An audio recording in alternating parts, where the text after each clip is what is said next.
itulah nanti para istri akan menghadapi itu dalam kehidupan rumah tangganya. Langsung satu, mau yang baik dulu atau mau yang kurang baik dulu? Yang baik dulu ya. Suami baik tapi sibuk. Baik tapi apa? Nabi Ibrahim alaihissalam.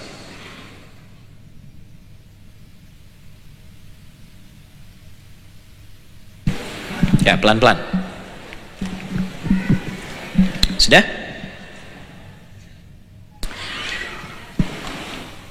Beliau nabi bukan? Rasul bukan? Saya ulangi supaya pemahamannya sama. Nabi bukan? Rasul bukan? Seorang suami punya tugas mencari nafkah? Punya ya? Perhatikan baik-baik. Nabi, Rasul punya tugas mencari nafkah, bekerja, membawa risalah. Saking sibuknya, bukan hanya lokal pekerjaannya. Kadang-kadang beliau menyeberang. Dari Irak menyeberang sampai ke Mekah, sampai ke Palestina, dan seterusnya. Nah, karena kesibukannya ini, tapi poinnya satu dulu. Kesibukannya diarahkan kepada yang baik menurut ketentuan Allah. Perhatikan baik-baik, saya ulangi ya. Kebaikannya diarahkan melalui kesibukan yang diridhai oleh Allah. Jadi definisi baik itu, baik tapi sibuk, baiknya itu baik yang disenangi Allah. Karena nanti ada yang menurut manusia baik, menurut Allah belum tentu baik. Oke, pelan-pelan ya, pelan-pelan. Dari kesibukan ini menjadikan, jangankan terhadap istrinya, anaknya pun baru lahir, itu sudah harus berpisah dulu. Baru lahir bu, ditunggu lama. Sayyidah Hajar lahiran, lahir Ismail. Baru lahir turun perintah, bawa anak dan istrimu ke satu tempat, tapi tempatnya itu gersang, tandus. Tidak ada sumber air, bebatuan saja, bebukitan, dan harus ditinggal di situ tanpa ada yang menemani. Hanya ibu dan anaknya yang masih merah saja. Itu ada di Quran surah ke-14 dengan namanya Ibrahim, ayat ke-37. Quran surah 14 ayat 37. Pelan-pelan. Rabbana inni askantu min dzurriyyati biwadin ghairi dzi dzar'in 'inda baitikal muharram. Ya Allah, di tempat inilah aku mesti memenuhi perintahmu untuk meninggalkan istri dan anakku yang baru lahir. Tempatnya tandus, bebukitan, tidak ada komunitas, tidak ada masyarakatnya. Pelan-pelan ya. Saya mau tanya pada ibu, kalau ibu punya suami, tiba-tiba baru lahiran, masih merah bayinya, terus bilang gini, mah, aku ada tugas, mama tinggal dulu ya di tempat ini. Ditinggalkan ibu di tempat lapangan yang kosong, nggak ada airnya, disuruh tinggal di situ. Nanti nunggu lagi saya pulang ya. Kira-kira gimana? Marah. Oke? Pelan-pelan. Nah, keluar aslinya tuh. Ini aslinya. Lihat sini. Perhatikan. Pernah nggak ibu dengar Sayyidah Hajar waktu itu marah? Pernah? Kak, protes, bikin status? Enggak. Nggak ada kan? Beliau cuma konfirmasi begini dalam riwayat, ahadza min amrillah, apakah ini perintah Allah? Ketika mengkonfirmasi itu perintah Allah, sudah. Kalau ini perintah Allah, pasti gak akan pernah menyia-nyiakan aku dan anak kita ini. Gak mungkin Allah tetapkan kecuali sudah dipersiapkan segala bentuk kebutuhan untuk mengalami kehidupan rumah tangganya. Ambil ya, ini saya ambil yang paling tinggi. Ambil contoh daripada ini. Ya, jangan ngambil yang ustadz lah. Udah nggak yang, maaf ya, istrinya seorang tentara yang harus bertugas ke medan juang. Itu baju seragam, kalau sudah dikenakan, namanya sedang ribat, membela negara. Ribat itu masuk kategori jihad fisabilillah. Kalau meninggal itu syahid. Kalau saat bertugas itu dikenakan seragamnya, dia masih menjaga sholat, dia berzikir kepada Allah, itu jaminannya dalam hadis sahih, bahkan jasadnya tidak dimakan oleh tanah. Dan nilainya dalam sehari lebih baik dibandingkan sholat malam dalam sebulan dan puasa sunnah dalam sebulan. Saking diistimewakannya oleh Al-Quran. Jadi berbahagialah kalau ada di sini misalnya istri dari seorang tentara, dia muslim, dia bertugas, ibu wasiatkan menjaga sholat, dia zikir kepada Allah dalam tugasnya, itu posisinya sedang ribat. Tiba-tiba menjelang persalinan dia mesti bertugas. Dan belum tahu kapan pulangnya. Pertanyaan saya, sedih nggak? Saya ulangi, sedih nggak? Nah, sekarang dari kasus yang semacam ini, Al-Quran bagaimana mengajarkan menjadi seorang istri yang kuat ketika dihadapkan pada kesibukan seorang suami, tapi tugasnya dibenarkan oleh Allah, bahkan istimewa. Apa yang harus dilakukan? Nah, yang semacam ini mahal karena pasti akan dilalui dalam kehidupan. Makanya ketika disampaikan di Quran, gak disebut hajarnya, gak disebut namanya. Kenapa cuma diisyaratkan kejadiannya? Karena nanti esok akan ada lagi yang seperti itu, walaupun tidak sampai pada derajat yang sama. Kalau ini lebih di atasnya, kita belum apa-apa. Ya, apa dipikir suami ibu dengan saya misalnya, suami dari istri saya, bagaimana kadar sibuknya? Itu nggak mudah, nggak mudah. Nah, apa yang harus kemudian? Kalau ada seorang istri dalam posisi ini, apa yang harus dilakukan untuk menata dirinya sehingga mendapatkan kekuatan karakter seperti Sayyidah Hajar pernah mendapatinya? Satu,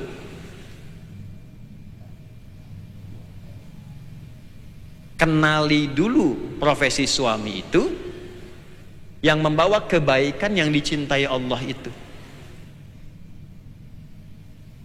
Saya ulangi ya, kenali dulu profesi suami itu yang membawa kebaikan yang dicintai Allah.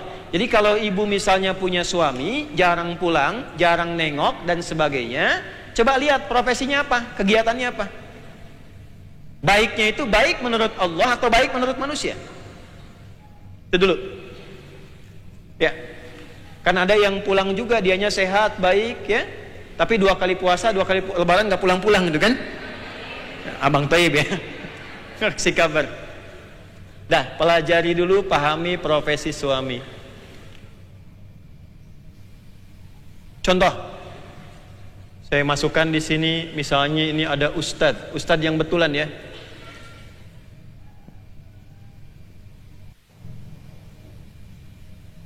Sudah?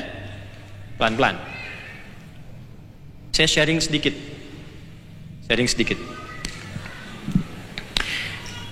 Sebelum berangkat tugas, biasanya saya cerita, Bun, ini Buya ada tugas, Allah yang kasih tugasnya.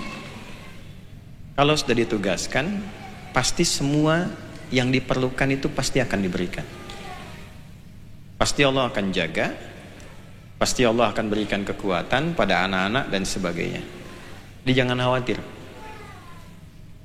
Dari semua yang diterangkan ini, istri menjelaskan kembali kepada anak-anak. Jadi kalau saya berangkat, ibunya menjelaskan kepada anak-anaknya, Buya lagi mengajar untuk menyampaikan perintah dari Allah supaya Allah senang. Nanti kalau Allah senang, kakak nanti diberi hadiah.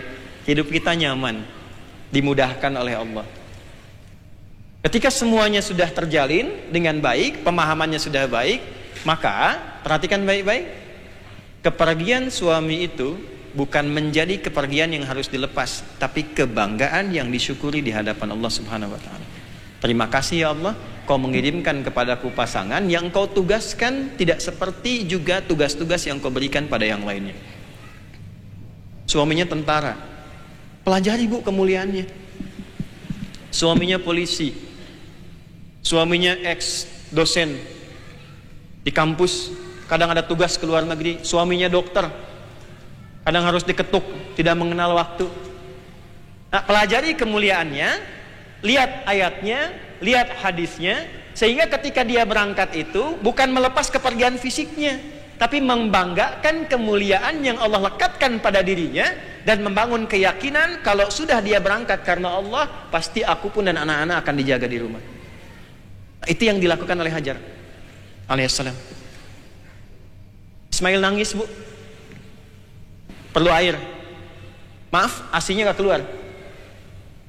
Tapi apa yang terjadi? Beliau simpan anaknya. Ini mumpung mau musim haji ya sekarang ya, perhatikan baik-baik. Disimpan anaknya, beliau yang berangkat cari air, naik ke atas bukit. Bukitnya disebut apa?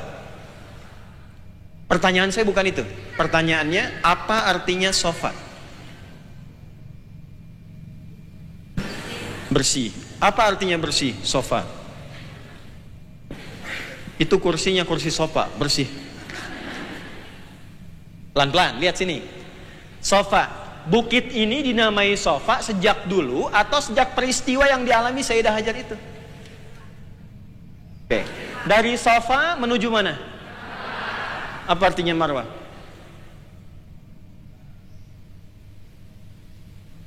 Marwah, puncak kesuksesan, kebaikan, keinginan yang sangat diharapkan. Itu marwah. Saya jaga marwahku, kebanggaan, kesuksesanku. Puncak kesuksesan yang ingin diraih, dirasakan, itu marwah namanya. Yang menarik itu sofa. Apa itu sofa? Sofa itu hasil yang didapatkan dari proses yang disebut dengan tasfiyah namanya. Tasfiyah. Tasfiyah. Sofa yusoffi tasfiyatan. Apa itu tasfiyah? Tasfiyah itu asalnya menyaring campuran, disaring, sehingga dari saringan itu keluarlah yang baik-baiknya saja, yang bersihnya. Misal, saya ingin menyaring air ini di filter, sehingga kotorannya ada di atas, yang bersihnya, jernihnya ke bawah. Itu prosesnya disebut dengan tasfiyah. Hasilnya disebut dengan sofa namanya. Kalau melekat pada orang disebut dengan sofi. Perempuannya Sofia. Sofia itu seorang sosok yang selalu menyaring segala yang ia rasakan dan membalas dengan kebaikan yang mampu ia persembahkan. Ada orang marah, saring dulu, jangan dibalas dengan yang kurang baik dulu. Lalu keluar hal-hal yang lebih baik dari apa yang diungkapkan orang. Itulah Sofia. Sifatnya sufi namanya. Jelas?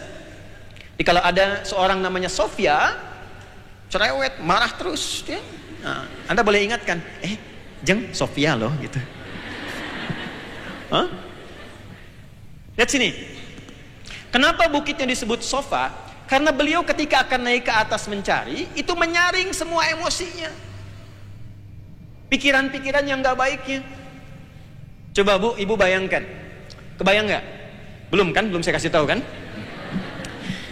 Ibu jadi seorang ibu, baru melahirkan anak. Anak masih merah, ditinggal suami, anak haus, terus gak ada air, ibu mesti nyari. Kira-kira di pikiran ibu itu tenang atau kalut?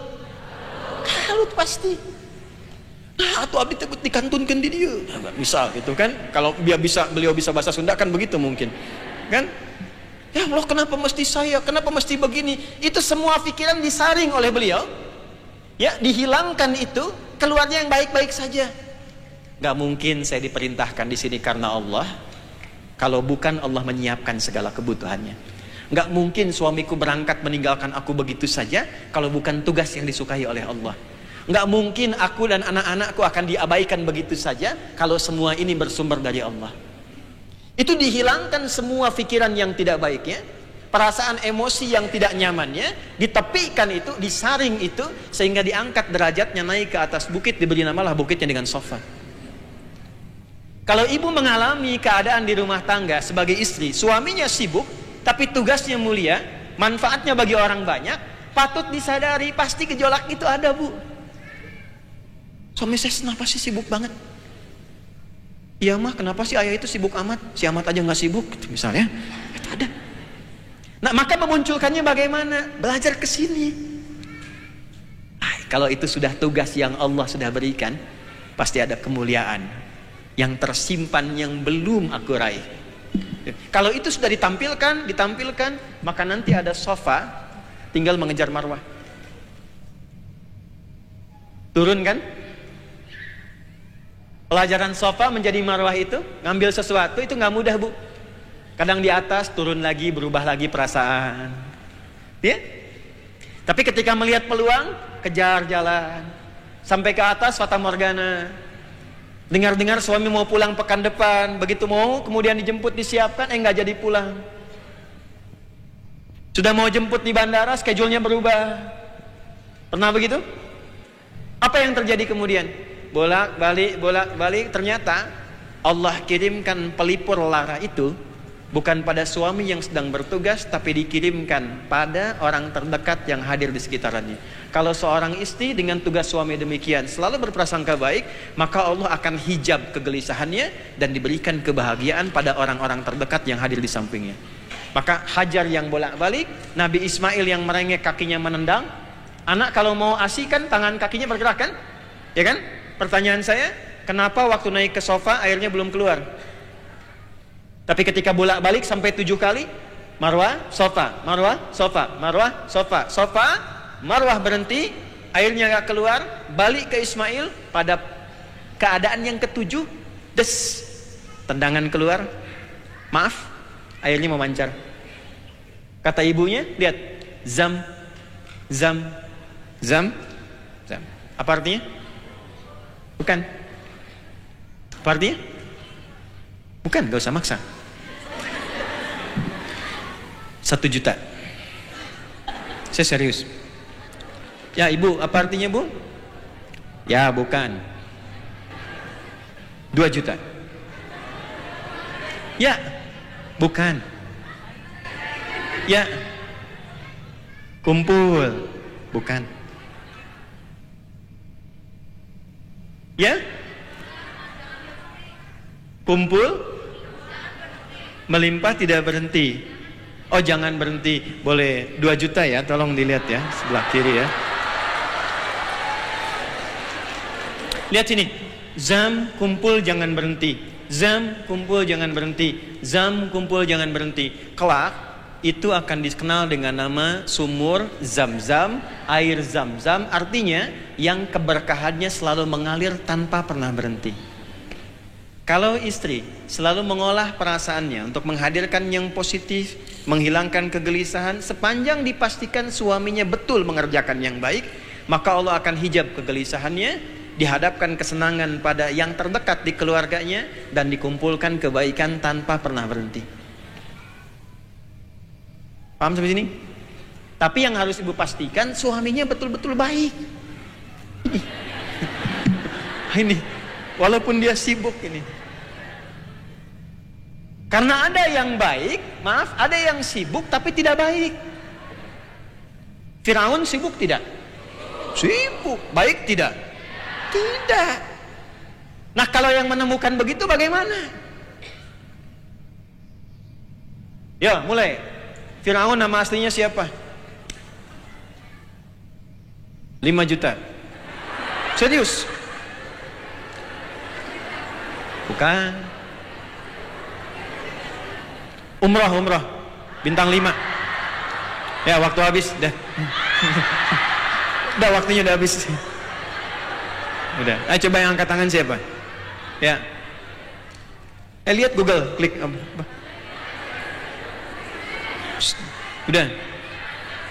Udah habis waktunya. Udah. Bu, gini, fokus ibu berubah. Kan tadi saya sampaikan, kalau tidak disebutkan nama aslinya, maka yang dimaksud bukan menunjuk pada keadaan namanya, tapi karakter, sifat, keadaan yang melekat pada sosok itu, yang kelak akan dialami lagi oleh orang-orang di masa depan. Firaun itu dari kata farao, artinya seorang pemimpin pejabat di masa itu. Ada istri suaminya pejabat. Ini pimpinan tertinggi Firaun, dari kata Farao, istri pejabat. Nah, istri pejabatnya ada dua. Ada istri perdana menteri yang ada nama yang diisukan, namanya Zulaikha itu, Wamra'atul Aziz, istrinya pembesar di zaman Nabi Yusuf alaihissalam. Ada istrinya Firaun,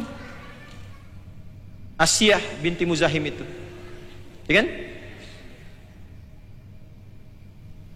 Dah. Saya simpan pejabat yang baik dulu.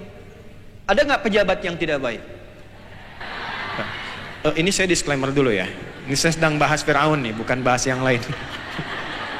Jangan dikait-kaitkan dulu nih. Baik ya. Kita simpan dulu ruangnya. Ada kegiatan, intinya kita ambil kegiatannya. Karena di masa itu semuanya itu jadi nggak baik. Yang di kedudukan Firaun nggak baik. Yang crazy rich-nya itu juga, Korun nggak baik juga.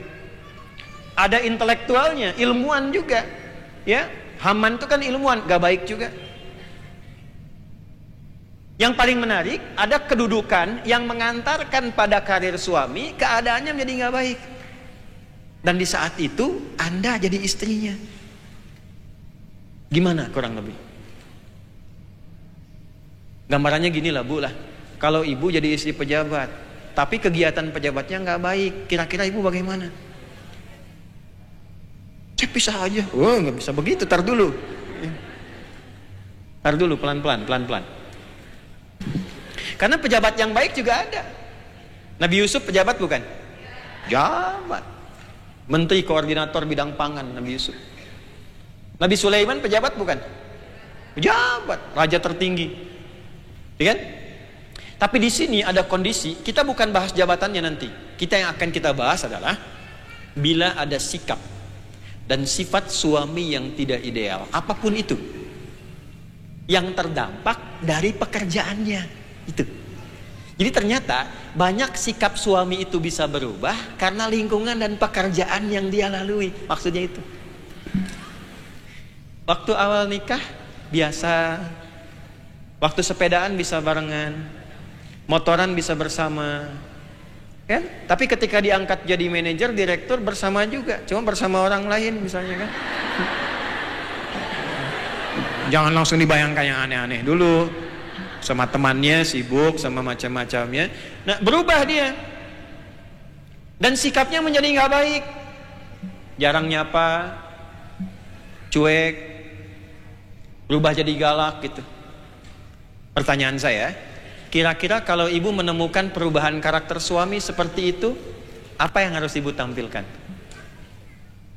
Oh, masa? Bisa aja ibu. Ayo akang teh kunaon gitu kan. Lihat sini, maka Quran menampilkan yang paling ekstrim, Firaun langsung. Yang hobinya bunuh orang. Pelan-pelan. Hobinya bunuh orang. Baru lahir sudah dibunuh. Quran surah kedua ayat 49, yudzabbihuna abna'akum. Karena merasa ada bisikan yang tidak bagus, nah ini ada bisikan. Seringkali yang punya jabatan itu berubah menjadi kurang baik, bukan karena orangnya, karena bisikan sekitarannya. Maka apa yang terjadi? Nanti akan ada bayi lahir, diprediksi setelah dewasa itu akan mengganggu tahtanya Firaun. Maka keluar dekretnya, dampingi setiap ibu yang mengandung oleh 2 algojo, intelijen, 1 eksekutor. Kalau lahir itu perempuan, lepaskan. Kalau lahir laki-laki, langsung maaf sekali, langsung eksekusi di hadapan ibu yang baru melahirkannya. Jadi lahir laki-laki itu dibanting ke bawah, kemudian dieksekusi. Ya, ada zabaha, ada zabbaha yuzabbihu, ada zabaha yazbahu, itu beda. Kalau sekali aja itu zabaha. Kalau berkali-kali itu yuzabbihu, zabbaha yuzabbihu. Ini yuzabbihuna. Jahatnya luar biasa, ngaku Tuhan, ana rabbukumul a'la. Kalau kesal begini Bu, kalau kesal ya, contoh aja, rambut kamu gak bagus, saya gak suka, tolong pisahkan kepalanya dari tubuhnya. Alhamdulillah Anda hidup di zaman ini. Kalau zaman Firaun bukan diminta dicukur, pisahkan kepalanya. dari tubuhnya. Ini yang paling ekstrim. Dan Asiyah sebagai seorang istri dihadapkan pada kondisi ini. Sekarang saya tanya, suami ibu sejengkel-jengkelnya, semenjengkel-jengkelnya, sekurang-kurang baiknya Firaun bukan?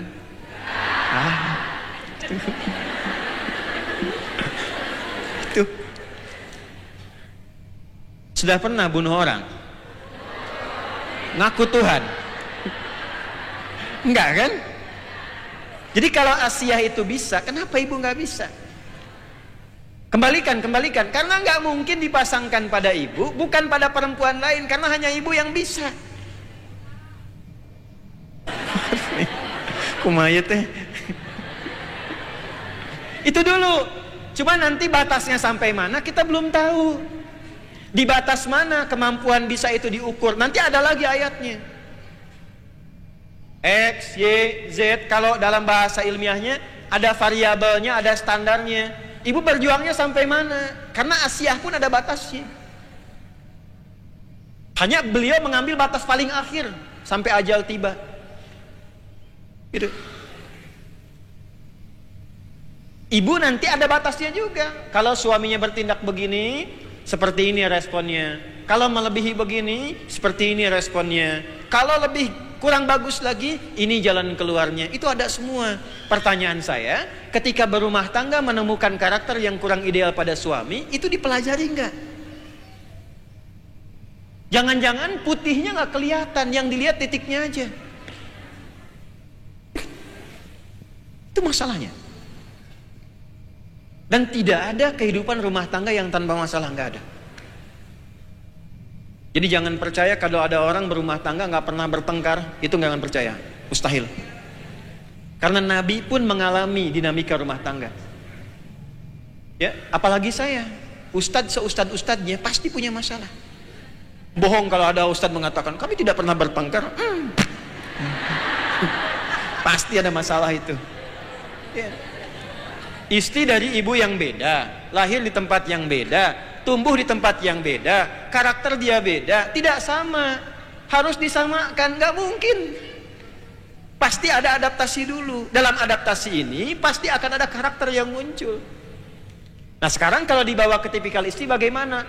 Al-Quran tampilkan yang paling tinggi statusnya. Ini loh Asiyah, suaminya Firaun. Suami anda nggak kayak Firaun. Al-Quran tuh gitu. Kalau bahasa bebasnya, kan? Terus kamu pasang targetnya di mana? Standarnya di mana? Suami kamu salahnya sampai mana? Kalau kira-kira titik ini solusinya apa? Titik ini solusinya apa? Dan yang paling hebat, Allah pasti siapkan perangkat untuk memberikan kedamaian pada jiwa.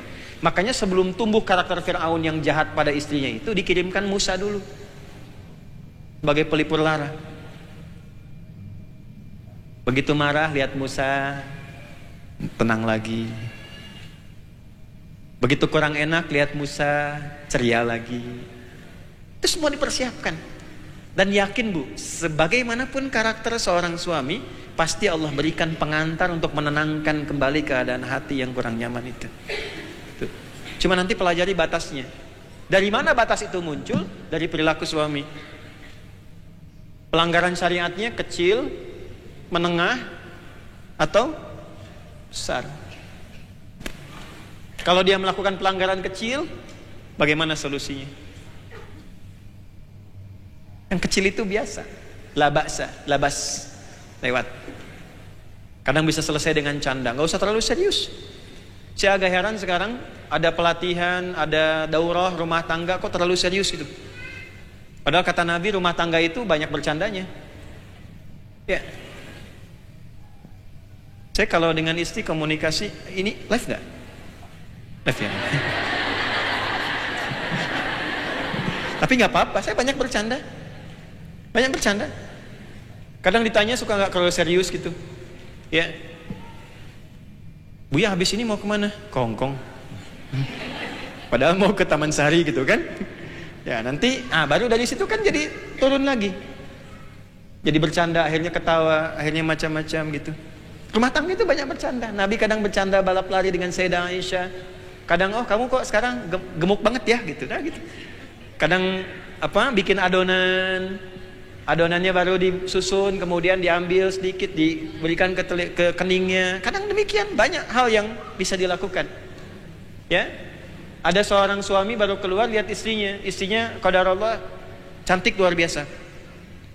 Jadi suami begitu lihat, dia nggak berkedip, wajahnya nggak berpaling. Kata istrinya, zauji mabik, sayang kamu kenapa? Kata beliau, saya bersyukur kepada Allah yang telah mengirimkan engkau sebagai bidadari pendampingku dalam hidup. Kata istrinya, sayang kita berdua akan ada di surga. Kata suaminya, kok bisa? Karena engkau bersyukur dengan keadaanku untukmu, aku bersabar dengan penampilanmu untukku. Bukankah syukur dan sabar itu di surga katanya itu? Memang nyelekit, tapi ya menyenangkan gitu. Akhirnya kan keduanya ketawa. Dan itu kisah nyata. Itu kisah nyata. Ya, kisah nyata. Nah ini kalau di sini masih kecil. Kalau menengah bagaimana? Sibuk mulai susah sholat, diajak berjamaah susah, istri dipaksa mulai misalnya maaf sekali penampilan mulai minta dirubah dan seterusnya. Nah solusinya bagaimana? Itu ada lagi ibu. Misalnya ya, suami anda belum sukses, tiba-tiba sukses levelnya tinggi, ada family gathering, semua temannya nggak pakai jilbab, tiba-tiba anda diminta, mah ini menghargai teman-teman papa, buka dulu ya jilbabnya sebentar. Gimana jawabannya?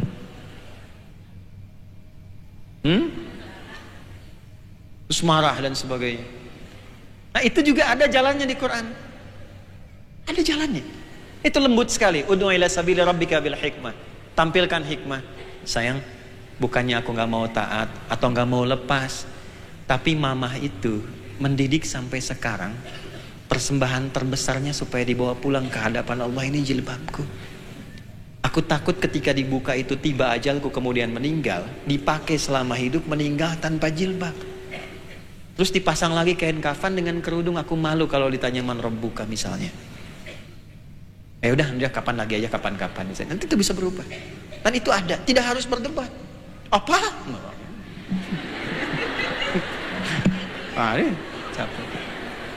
Ini pun ada lagi. Kalau yang ini muncul, yang ayat 34 surat 4-nya bunyi, coba tenangkan dulu. Coba yang satu di ruangan A, yang dua di ruangan B. Coba datang ke orang tua diskusi dulu. Coba cari orang bijak untuk memberikan penengah dengan baik. Sampai terus gitu. Kalaupun harus terpaksa keluar kata-kata untuk berpisah misalnya, coba renungkan dalam 3 kali suci dulu.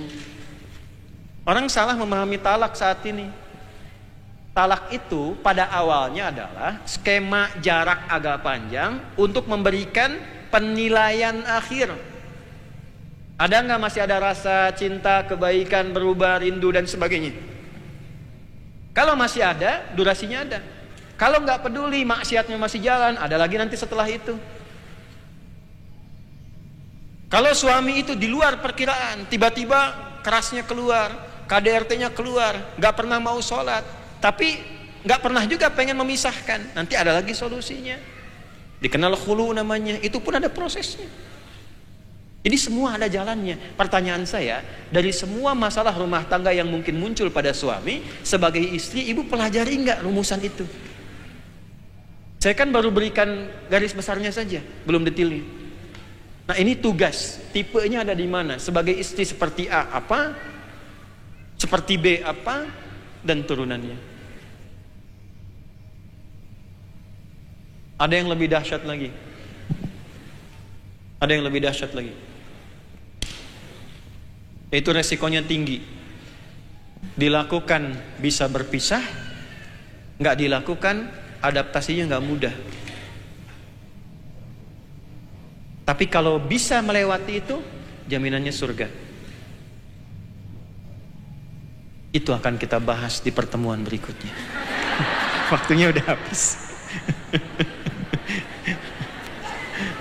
Jadi nanti saya ambil garis besarnya sebentar ya sebelum kita berpisah. Nih gini, ada ibu yang single parent. Ada di sini? Ada. Pernah nggak keluarkan ayat Quran tentang seorang ibu yang dijamin masuk surga, hidupnya indah, nyaman, walaupun single parent. Hebatnya, beliau bisa mendidik anaknya lebih hebat dibandingkan ibunya. Dan itu ditiru fikihnya oleh Imam Syafi'i, oleh Imam Ahmad, sehingga anak-anaknya tumbuh hebat di masa datang. Itu ada ayatnya. Tentang siapa? Maryam. Maryam single parent tidak? Single parent. Ada lagi yang, maaf, membesarkan anak, istri bertugas luar yang jauh, seperti Sayyidah Hajar. Ada lagi yang sudah berumah tangga, divonis gak mungkin punya keturunan. Bisa. Tapi di Quran itu ada solusinya. Kasusnya seperti siapa? Apakah seperti Sayyidah Sarah Nabi Ibrahim? Apakah seperti misalnya istrinya Nabi Zakaria? Itu runtut sampai amalannya, sampai tempatnya, waktunya, kapannya, dan kejadiannya. Dan hikmahnya. Sekarang, dari tipe-tipe itu saya sampaikan bagian terakhir sebagai penutup. Di Quran, tipe perempuan sebagai penutup dibagi dua bagian. Ibu mesti hati-hati ya. Baik, buruk. Ini sebagai penutup, 5 menit saja. Sudah? Yang baik, awas ya, baik sebagai ibu, sebagai istri, sebagai anak. Kalau ingin disebut baik oleh Allah, jaga keistimewaan ini sampai kembali kepada Allah, dan ibu istimewa di hadapan Allah. Perempuan yang bisa mengamalkan amalan yang pertama ini dalam keadaan baik, rizkinya akan dimudahkan Allah, doanya akan cepat dijawab. Jangan dulu amin sebentar. Pertama, dia punya sifat iffah.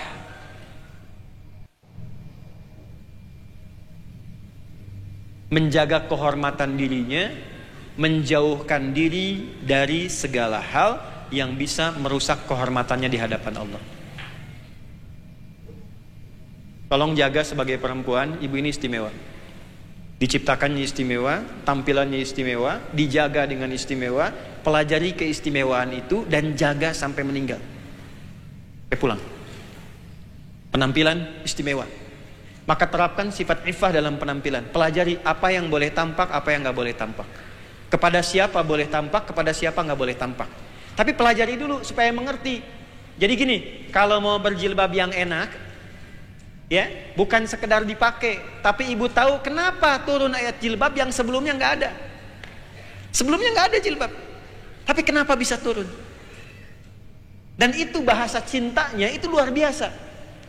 Aku turunkan kepadamu syariat jilbab ini karena kasihku, kata Allah, untuk melindungimu. Sebagai hadiah untukmu, aku lindungi engkau dengan jilbabmu. Ketika itu dikenakan, maka berlaku perintah pada pria muslim untuk menjaga setiap perempuan yang berjilbab. Makanya dosa besar bila ada perempuan sengaja mengenakan jilbab untuk melakukan tindakan kriminal. Misal, dia mencuri pakai jilbab, itu dosanya luar biasa. Karena dia merendahkan pemberian Allah yang sudah diturunkan untuk mengangkat derajatnya. Yang kedua, supaya dikenali bahwa engkau itu hambaku. Asa ayyurafna fala yu'dzain. Contoh saja ya. Nah, sebagai istri, apa sifat iffah yang diterapkan dalam rumah tangga? Pelajari. Jaga kehormatan suami. Jangan menyebut tentang keadaan suami yang tidak baik di pertemuan-pertemuan besar. Jangan bikin status tentang suami yang mungkin merendahkan keadaan suami. Jangan melakukan tindakan yang tidak bagus yang meruntuhkan karir suami. Suami sudah bagus, ibunya yang flexing, suami yang kena. Ibunya maaf sekali, suaminya sudah baik, kinerjanya bagus, ibunya kumpul, ketemu circle yang gak bagus, suaminya kena lagi. Ya. Jeng, apa kabar? Di pengajian baik, alhamdulillah, sehat. Suami bagaimana? Di situ masalahnya. Ifah sebagai ibu, ayo coba lihat anaknya. Anaknya pakaiannya bagaimana? Sholatnya bagaimana? Sekolahnya disekolahkan di mana? Kenal Allah apa tidak? Kalau ibu bisa melakukan itu, perhatikan kalimatnya. Fataqabbalaha rabbuha biqabulin hasanin wa ambataha nabatan hasana. Ibu hidup bagaimanapun yang merawat Allah, yang memberikan rizki Allah, pertumbuhannya diperhatikan oleh Allah, kebutuhannya diberikan oleh Allah, doanya bahkan diijabah sebelum dia memintanya. Baru kebersit di hati, Allah sudah kasih. Ini satu ya, yang baik. Saya kasih contoh satu aja ya dari 10, karena waktunya habis kan. Nah, yang jelek itu ada 3. 1, tipikal penghasut. Jadi ada karakter di dalam diri perempuan, maaf ya, ditempatkan di sini, yang dibuka celahnya oleh setan, didorong sehingga menjadi hasutan. Ya, kalau kumpul-kumpul tuh suka ada sedikit provokasi itu, nah itu bakat itu. Bakating kurang baiknya dijauhi. Ada potensi untuk menghasut. Contohnya istrinya Abu Lahab, hammalatal. 2, maaf, tipikal penggoda. Istrinya Imratul Aziz menggoda Yusuf kan? Ya. Nah, kapan itu muncul harus diketahui. Jadi kalau nanti maaf ya, misal yang profesinya jadi sekretaris, profesinya ada di kantoran, tiba-tiba berduaan bukan dengan yang mahramnya, posisi yang lawannya itu lebih tinggi dari dirinya, ya, terbawa keadaan suasana, hati-hati. Itu dibangkitkan oleh setan. Walaupun awalnya itu nggak ada, tapi bisa ada. Hati-hati. Dan pelajari posisi suami sekarang bagaimana. 3, tipikal pengkhianat pada hubungan rumah tangga. Seperti maaf istrinya Nabi Nuh dan Nabi Lut alaihissalam, yang mengkhianati istrinya. Kapan itu muncul? Seperti apa keadaannya? Bagaimana statusnya? Dan apa yang memicu itu bisa hadir? Itu lengkap dibahas oleh Al-Quran. Suaminya bertugas jadi nabi, tapi istrinya berasal dari keluarga terpandang, merasa punya posisi, diangkat oleh masyarakat sehingga bebas menghukumi suami. Maka istri Nabi Nuh mengatakan, suami saya memang orang gila. Tuh. Keluar kalimat itu. Siapa yang membuat kehidupan Nabi Lut itu susah? Istrinya sendiri. Kalau malam-malam dinyalakan api, kalau siang-siang diberikan asap, kode supaya kegiatan homoseksual berlangsung. Siapa yang buat? Istrinya sendiri. Nah, kadang-kadang ada keadaan yang potensinya bisa terjadi di suami bisa, tapi karena yang kita bahas tipe perempuan di istri, bagaimana kondisi yang menjadikan sifat-sifat ini dibangkitkan oleh setan. Itu yang nanti kemudian ke depan kita akan urai. Saya kira itu yang bisa kita bahas di pertemuan hari ini. Mudah-mudahan diridhoi oleh Allah Subhanahu wa taala. Kita hanya baru bahas 5-10%, masih ada sebagian yang belum kita urai. Semoga dipertemukan dalam keadaan yang lebih baik insyaallah. Sebelum saya akhiri, siapa yang dari jauh di sini? Yang paling jauh? Masya Allah. Semoga diberkahi oleh Allah Subhanahu wa taala dan diberikan kelancarannya sampai kembali ke tempat masing-masing. Allahumma taqabbal minna innaka antas samiul alim wa tub 'alaina innaka antat tawwabur rahim. Rabbana atina fid dunya hasanah wa fil akhirati hasanah wa qina adzabannar. Wa sallallahu ala sayyidina Muhammad wa ala alihi wa sahbihi ajma'in wa akhiru da'wana alhamdulillahi rabbil alamin. Para ibu sekalian salihah, insyaallah malam kita ada tamu, beliau tokoh ulama dunia. Kemarin ikut di kegiatan OKI 52 negara dan sudah selesai. Beliau sengaja tunda waktu pulangnya besok, ingin berbagi juga ilmu dengan kita. Malam ini insya Allah di Masjid Qodiklat, Junudur Rahman, mungkin akan diperbanyak sesi tanya jawab. Kalau ada tanya jawab yang mau disampaikan, silahkan bisa dituliskan, titipkan pada Kang Daan, nanti mungkin malam bisa kita tampilkan. Demikian, subhanakallahumma rabbana wa bihamdika, asyhadu an la ilaha illa anta astaghfiruka wa atubu ilaik. Assalamualaikum warahmatullahi wabarakatuh.